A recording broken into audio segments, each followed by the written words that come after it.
Assalamualaikum warahmatullahi wabarakatuh. Saya Kapolda Aceh, Brigadir Jenderal Polisi Dr. Andes Marzuki Ali Bashar mengucapkan selamat hari ulang tahun ke-80 Radio Republik Indonesia. Sejak awal berdiri, RRI telah menjadi suara rakyat, perekat persatuan bangsa, dan sekaligus media publik yang inovatif dan edukatif.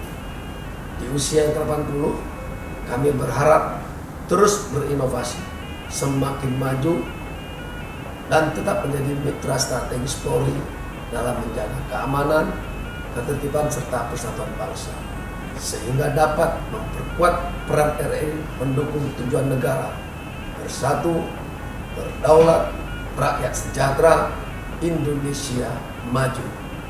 Sekali di udara, tetap di udara. Assalamualaikum warahmatullahi wabarakatuh.